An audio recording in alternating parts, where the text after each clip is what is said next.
This is Carrie, Fullerton Professional Organizing. I hope you're having a good day and a good week. And today I'm going to talk to you about some ideas that I got from Melissa James. And her subject is, tackling areas that you're overwhelmed, and the barriers, decluttering barriers, things that keep you from getting the decluttering and organizing done, areas that are overwhelmed and why, and some ideas. She says that some of the ideas are you don't feel like you have time. You're challenged with time. Time is a hot commodity for you, and the idea of doing a marathon decluttering and organizing event seems impossible to you. That in itself, sounds overwhelming. She says, determine how much time you can dedicate. Try to get at least an hour. Break up your work into small chunks. She says, start with your easiest areas first. That way you see some quick wins and it motivates you to keep going. Incorporate decluttering into your daily activities. As you go around the house, if you see something that you no longer need, just go ahead and put it in the trash or the donation bin, and you will start seeing some improvement if you are conscious of that throughout the day.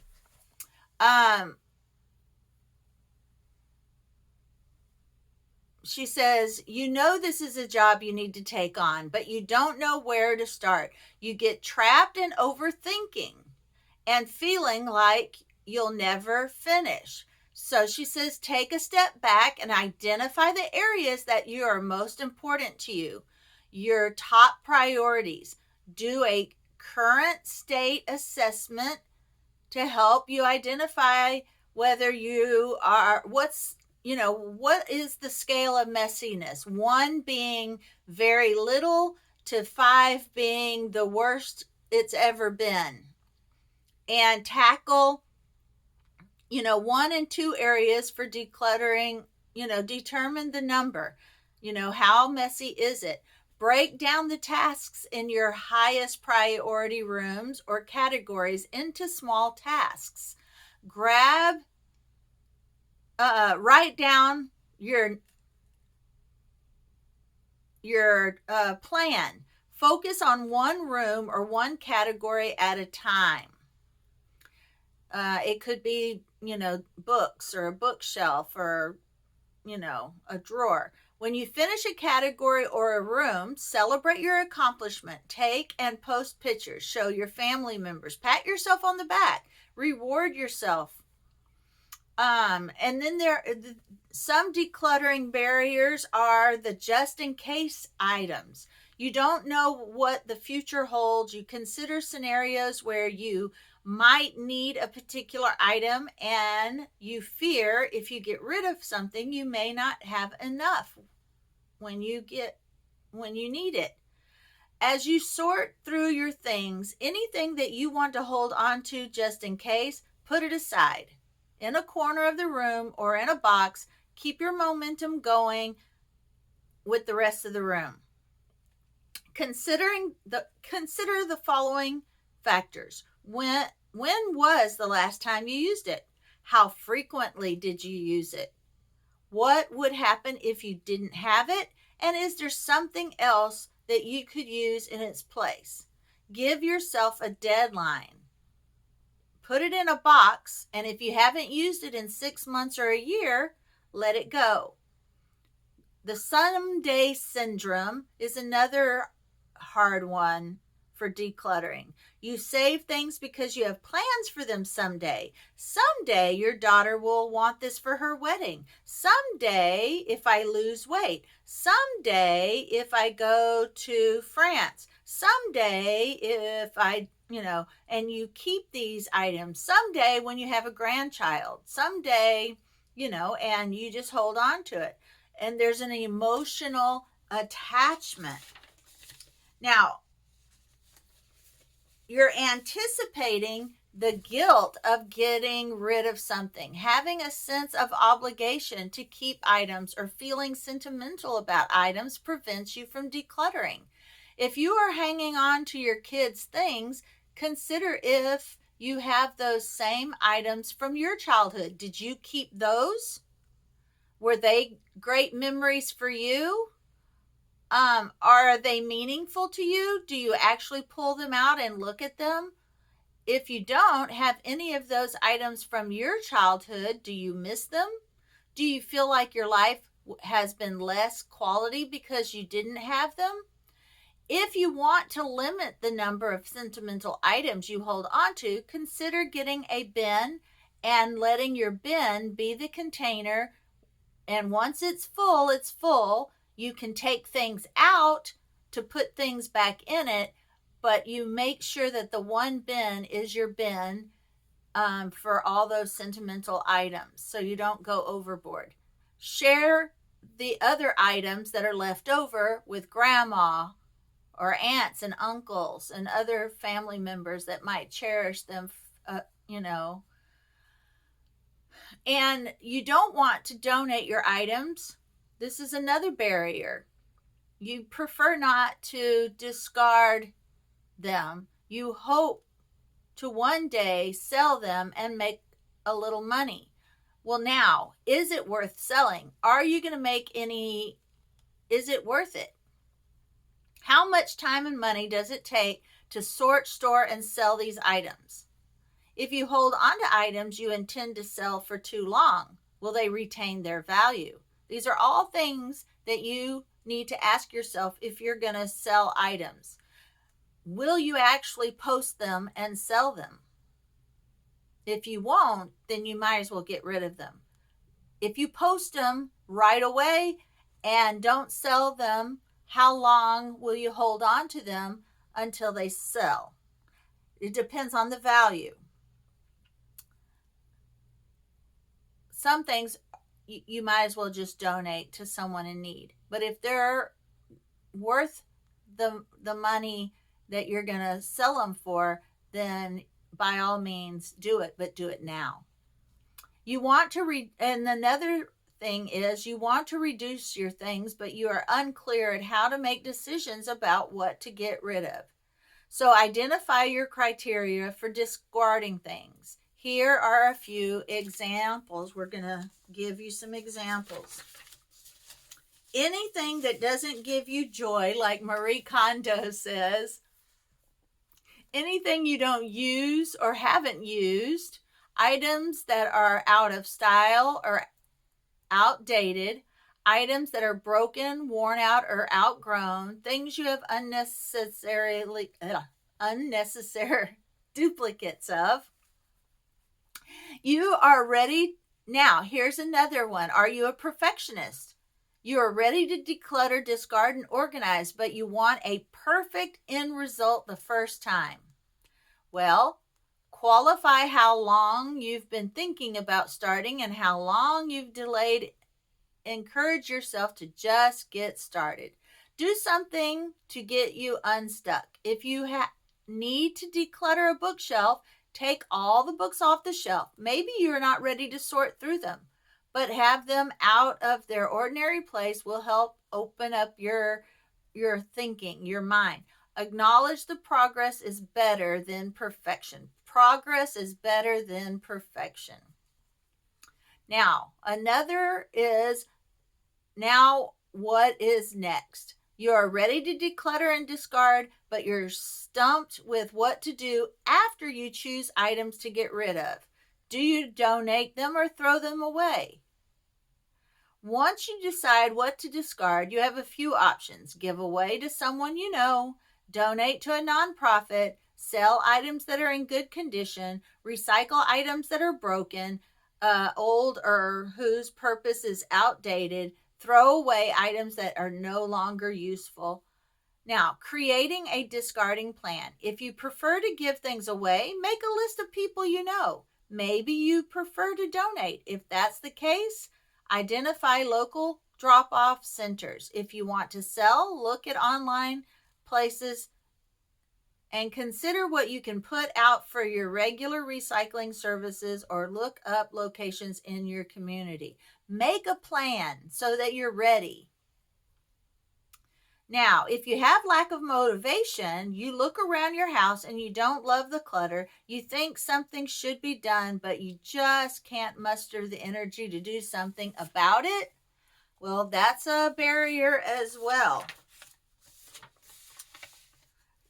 So, get happy. Research shows that being optimistic actually increases your productivity. I'm not kidding. So encourage yourself. Think about your vision, how nice it would be when you have discarded and organized your things. Get inspired. Read some popular decluttering books. Watch some YouTube videos. Life-changing magic of tidying up is a good one. All right, now let's go over some other notes that I took. She doesn't have a YouTube, but I will share information about her in the description. But she talks about simple decluttering, tips for finishing.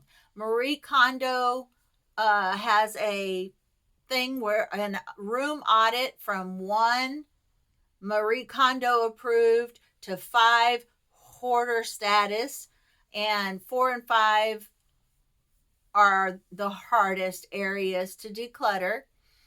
But she says you want your space to be family functional. That was her goal.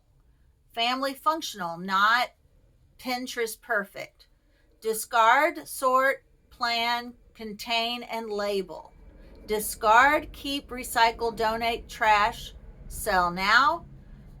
Questions to ask: do I use it? When do I use it? Last time used? Is it sentimental? Do I have anything I can use in its place? What if I did not have it? And sort like items. Plan your space. Plan your space. How can it function better? Also, how can I organize by using vertical space? Use containers, bins, and baskets for things that need to be transported from here to there. Like she used the example, snow skiing. If she had all her snow skiing things in a bin, she just puts that whole bin in the vehicle and she's got it all ready to go. She doesn't have to take the things out of the bin and then pack them. She just takes the bin. That's very smart organizing. And of course, label everything, have a goal in mind, have inspiration, get inspiration from Pinterest and videos and Instagram.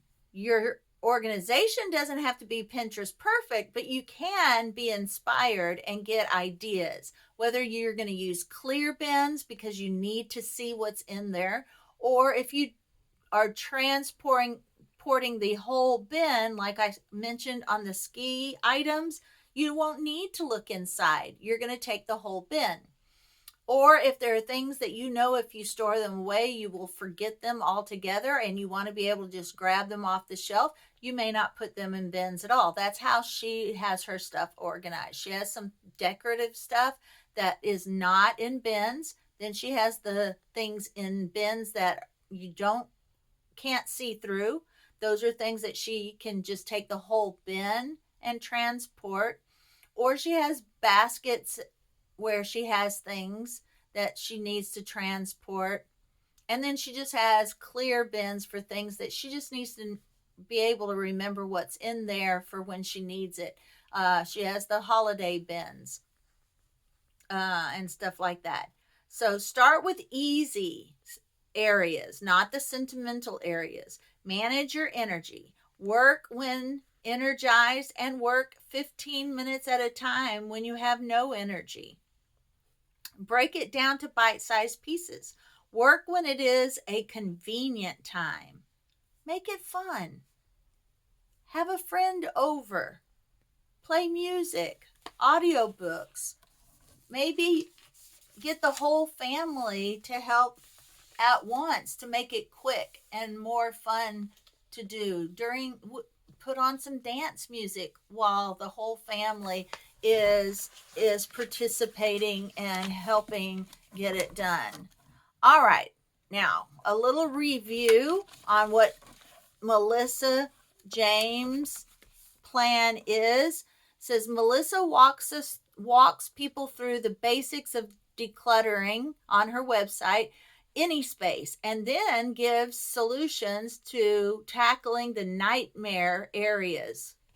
If you don't know which area you want to focus on, do a quick assessment. Those areas that are nearly hoarder status are going to be your nightmare decluttering projects. Those may be the ones you want to do last. Those may not be the first ones you tackle, but you'll still need motivation once you get to that point, correct? The steps to decluttering are discard as much as possible, sort things into categories, plan your space, contain like items together, and then make sure they're all labeled. Save the most draining tasks for last. Otherwise, it may derail you from finishing because you're immediately going to be overwhelmed. You don't want to start with overwhelm. You want to start with the easy stuff first. Make it fun. Invite a friend over to help or listen to an audiobook or some dance music that keeps you dancing through. Set a goal or vision for the space. It could be family functional. If the area is not going to be visible by many people, or it could be pretty with matching baskets in main areas of your home.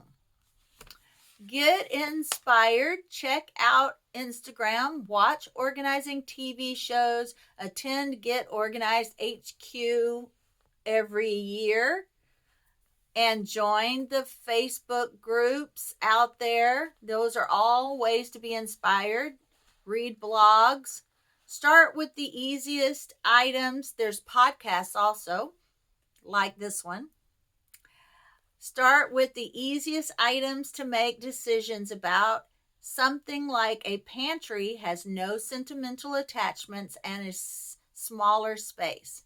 Manage your energy and not your time. Know what drains you and what sustains you. Keep working based on your energy level, not what time it is.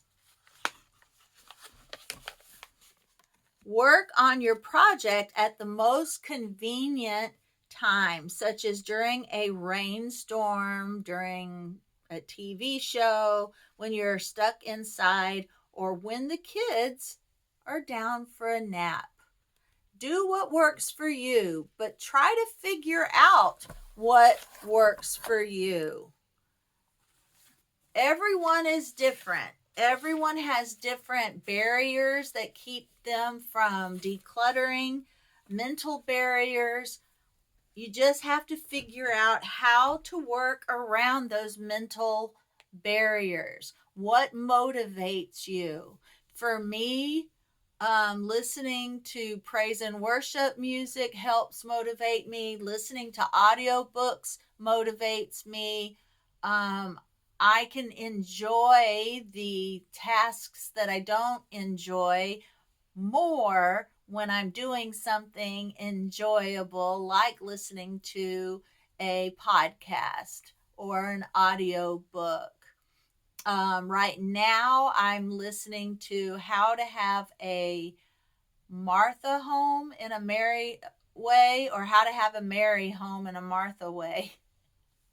I can't remember which way it goes, but it's incorporating Mary and Martha into your home cleaning efforts, spending a little time in God's Word, and also trying to be that our goal is to be more of a Proverbs 31 woman. Like we said, progress, not perfection. And just trying to make our homes better, and having a better attitude sometimes helps. Reading those scriptures. Of course, I used to get very upset reading the Proverbs 31 woman because I could not achieve that. But I have learned that that is what a Proverbs 31 woman looks like. That isn't exactly, we're not supposed to be identical to the Proverbs 31 woman. We are just supposed to have some goals, and she met her goals. We have different goals, but the attitude is the same, is to be proud of our home and be proud of our efforts and continue to improve to be a better Proverbs 31 woman, not a perfect Proverbs 31 woman. So I hope this helps you. I hope I can inspire you to progress, not perfection. Just trying to be a little bit better every day, and improving every day. All right, guys, thank you for listening. Thank you for watching, and I will see you on the next podcast and YouTube.